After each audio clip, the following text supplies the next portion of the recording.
Good morning, children. When the elections come, we always listen about model code of conduct और आचार संहिता, आदर्श आचार संहिता। तो क्या होती है, इसके बारे में आज हम डिस्कस करेंगे। We are going to know about model code of conduct या आचार संहिता। जब भी इलेक्शंस होते हैं तो इलेक्शन से पहले पॉलिटिकल पार्टीज पर और उनके वर्कर्स को एक कॉन्डक्ट दिया जाता है, उनको एक कोड ऑफ कंडक्ट दिया जाता है, रूल्स दिए जाते हैं। वो जो रूल्स होते हैं जिनके अकॉर्डिंग उन्हें अपना प्रचार करना होता है, कम्युनिकेशन करना होता है और कार्य करने होते हैं, एक्टिविटीज करनी होती हैं, उसको हम कहते हैं model code of conduct.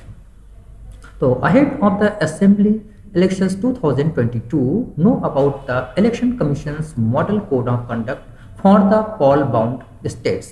Pole bound states यानी कि जिन स्टेट्स में पोलिंग होनी है, इलेक्शन होना है, उनके लिए इलेक्शन कमीशन ने, जो कि भारत का इलेक्शन संबंधी रूल्स बनाता है, उसके क्या आदेश हैं, क्या रूल्स हैं, हम उसके बारे में आज जानेंगे।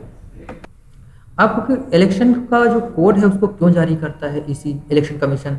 द मेन रीजन वाई इस model code of conduct is imposed in the poll bound states is to make sure that the central government और the ruling parties in the state do not misuse their position of power to gain an unfair advantage in the elections।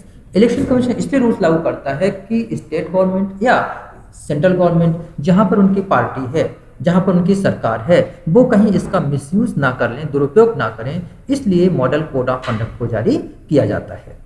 अब mentioned below are some of the major guidelines to be followed as per the model code of conduct by the Election Commission of India। Election commission of India ने जो model code of conduct दिया है उसके कुछ main points हम आपको आज यहाँ पर बताएंगे। आप इनको सीखिए, अपने दिमाग में रखिए और learn about that.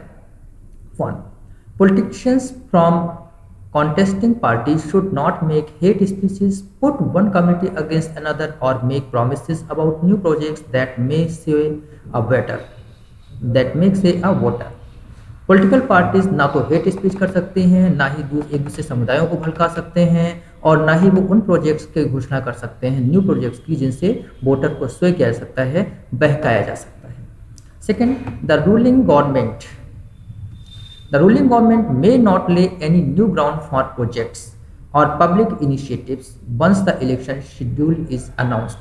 Election schedule announce होने के बाद रूलिंग गवर्नमेंट किसी भी तरह की नई पॉलिसी को, नए प्रोजेक्ट्स को शुरू नहीं कर सकती है, उसकी घोषणा नहीं कर सकती, उसका इनॉग्रेशन नहीं कर सकती है। Government bodies will not be allowed to participate in any sort of recruitment process during the election period. Recruitment means क्या होता है? जो गवर्नमेंट जॉब के लिए जो वैकेंसी निकल उसको रिक्रूटमेंट कहते हैं। तो जब तक इलेक्शन चलता रहेगा तब तक रूलिंग पार्टी किसी भी नए रिक्रूटमेंट प्रोसेस को डिक्लेयर नहीं करेगी, घोषणा नहीं करेगी। हाँ, जो पुराने हैं वो चलते रहेगी process. Contesting candidates can not hold roadways और rallies in front of the residence of their rival candidates to disturb their home life. ठीक है, जो कॉन्टेस्टिंग कैंडिडेट्स हैं वो can not hold road shows और rallies in front of the residence of their rival candidates. जो rival candidate, जो विरोधी party हैं, विरोधी दल हैं, उनके घरों के सामने कोई भी कॉन्टेस्टिंग पार्टी किसी तरह का रोड शो या रैली नहीं कर सकती है, क्योंकि इससे दूसरी पार्टी का मनोबल गिर सकता है या वो डिस्टर्ब हो सकता है। And then contesting candidates are asked not to distribute liquor to the voter to sway their support। जो कॉन्टेस्टिंग कैंडिडेट्स हैं वो किसी भी तरीके से लिकर मीन्स शराब, तो ये लोग शराब नहीं बांट सकते हैं। कहा जाता है कि शराब बहुत बड़ा रोल अदा करती है, तो वो शराब बांटकर वोटर्स को अपने पक्ष में नहीं कर सकते हैं। Next, the election campaign rallies and road shows must not hinder the road traffic. कोई भी जो रोड शो या रैली है वो किसी भी तरीके से रोड ट्रैफिक या रेलवे ट्रैफिक किसी को बाधित नहीं कर सकता है। अगर ऐसा करता है तो उसके अगेंस्ट में बड़े एक्शंस लिए जाएंगे। फॉर टुडे हम इतने पॉइंट्स को, रिमेनिंग पॉइंट्स के बारे में we will discuss tomorrow. Okay, bye then enjoy this.